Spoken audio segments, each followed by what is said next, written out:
Hey everyone, welcome back to my planner. It is mid-morning on Monday the 6th. I'm feeling very good. I had the best weekend. The work event on Saturday went awesome. And then Jer came home Saturday evening. He had been away for 2 weeks. So it was so nice having him back. And yesterday we just spent the entire day with each other. Had a great day. Didn't get anything done. So I'm trying to make up for that by being extra productive today. And I like to start with a planning session just to get everything out of my mind, so I have a clear mind, get all my lists organized. That way as I go throughout the day, I can just focus on what's the most important. If this is the first video of mine that you're watching, the binder I'm currently using is from kikki.K and my inserts are Inkwell Press. And the color scheme for February is Asheville, I think, which is some pretty teals, aquas, and purples. The washi tape is from Michael's, and then all the stickers I have so far are from Luckity. They're the functional stickers in the Asheville color scheme. I love using these big day box banner stickers for big events like what happened on Saturday, and then tomorrow I have a day-long meeting. And honestly, other than going to the grocery store and to Target for some errands, meal prepping just a tiny bit, my main focus of today is going to be getting prepared for this meeting. I have a lot of raw data that needs to be organized and some reports ran, so that's what I'm going to be working on today after I get finished filming this video. These are what the stickers look like. So I use the circles for personal things and flags for work things. I always keep a sticky note in here just to write down some notes. Actually, I think I'm going to write down. Jer might be leaving tentatively on the 20th, so I want to keep that date in mind because you can see I have so many birthdays that I think it would be nice to invite everybody over maybe the 18th for a little like family birthday celebration. So I need to talk to Jer about that, but that would we could do that. Then he would have all day Sunday to pack and prep for his trip.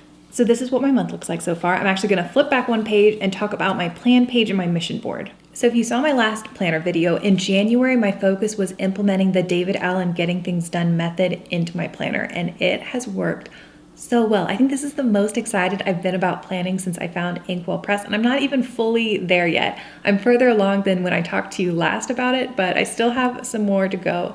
But I think in January, I was the most focused and productive I've been in a long time. So I'm going to chase that feeling into this month. And my main focus is going to be integrating Outlook with my current setup. We use Outlook for most things at work, so I need a really good system so that they work together nicely. And my dream is being one of those inbox zero people. At the start of the month, I had over 700 emails I needed to go through. And the last I checked, I'm around 90 right now. So I want to get to inbox zero, and then I want to stay there. And by stay there, I've written some kind of like my little action plan to constantly be processing that inbox, whether I need to trash an email, save it as reference materials, if there's an action tied to it. So that is my main goal for the month. Wish me luck because it is definitely not something that comes naturally to me, but I'm excited. And then for daily habit trackers, I'm tracking reading, my morning routine, and dishes. And you see that my morning routine has not been going well. I don't know, there's something about when Jer's not here, which I know that is not an excuse, and I just need to do it anyway. But I do it partially, but I really only want to use a sticker if I do my full morning routine. And I did it this morning, and I feel really good. So I know I feel good when I do it. So that is one thing that I'm going to be tracking. And then last month, I was really proud of how much I read. And I don't mean I read for hours every day, but I at least opened a book or opened my tablet or listened to an audiobook for a little bit every single day. I usually have 2 books going, one that's more personal development and one that's just fun, like a fiction novel or something like that. And if you're ever curious about what I'm reading, I try to be pretty good about updating my Goodreads account, and I always have a link if you want to be friends in the description box. Okay, let's talk about the mission board really quick. I'm using the Pretty Valentine set from Luckity. I love the colors and the roses and the hearts, just fully embracing the Valentine's Day feel. I've mentioned before, I try not to go overboard with the mission board and write tons of crazy goals. I try to simplify it just so it's a little reminder of things I want to be focused on. So reading every day, packing lunches for work, those are 2 things that make me just feel on top of life if I'm doing those. And then I also really want to purge the office closet this month, and I can mark off. One of the things we did yesterday was buy new nightstands, which I'm so excited about. I can't remember if I've talked about this on video or if it was just on Snapchat, but for Christmas, Jer built me a headboard, and it is incredible. It's actually the first headboard that I've had as an adult since I moved out of my parents' house. But when he set it up, my current nightstand is so big and bulky, and it didn't go at all. So I saw in a West Elm catalog this really pretty dainty nightstand, and I cut out the picture just to think about it. And then I follow Joanna Gaines from Fixer Upper on Instagram.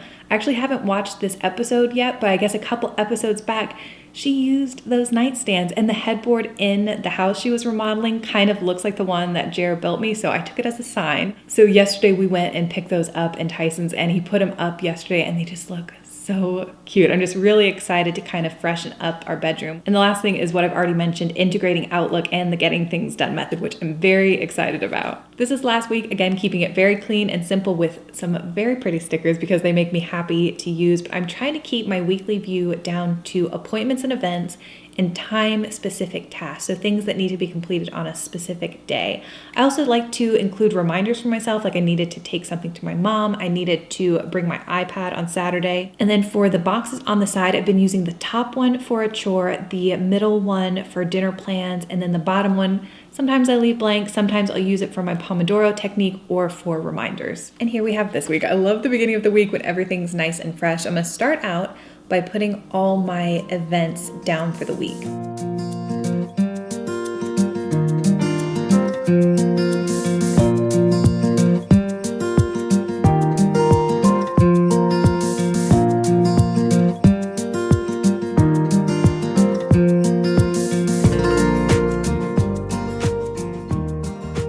Once that's done, I'm gonna go ahead and start working on the side boxes, filling out my chore in the top one, and then I know what I'm gonna make for dinner tonight, so I'll go ahead and put that in. I'm actually already done with laundry for the day. Well, mostly done. I got started first thing this morning. Everything is washed and dried and folded that can be. I just have to wait for the things that need to hang dry to be done, and then I'll finish that up this evening. The last thing I need to do is process my inbox. This is part of the getting things done method. This takes me by far the longest, but it's the step in my weekly planning that I see the most value. When I was looking back at 2016 to think what worked and what didn't, a lot of things fell through the cracks, and it's been amazing to have one single area where everything goes, and I don't have to worry about keeping things in my mind, remembering to do this or that. I write it down once and it's here. I will be doing a dedicated video on this process, but like I mentioned, I'm still working on it myself. So I want it to be fully implemented, and I want to be using it for a while. That way I can explain things clearly. And if you guys have any questions, hopefully I'll have helpful responses. But if you're just curious, these are the little buckets I have so far. I also have a reference area in the back, which I'll link to my last planner video because I show each of the sections. But as I'm going through my inbox, the main thing I'm looking for is this item actionable? Is there an action tied to it? If it's a single action, it goes right onto my next actions list. I have one for personal things and one for work, so that's very easy. Projects are a little bit more, that's what I've had to spend some time wrapping my brain around, because projects don't always mean these big projects like what it means in corporate America. As an example, Summer's birthday present. Summer's my sister, and you might think, okay, well, all you need to do is go out and buy her a present and then you're done. But in this getting things done method, that's technically a project because Summer has gone back to school, so she's out of state. So not only do I need to buy her present, I also need to package it and then take it to the post office. So I'm about halfway through. I've purchased half of her present, but I also want to include a little Target gift card. So on my next actions list for today, that's going to be part of my errands I need to run, is to get that gift card.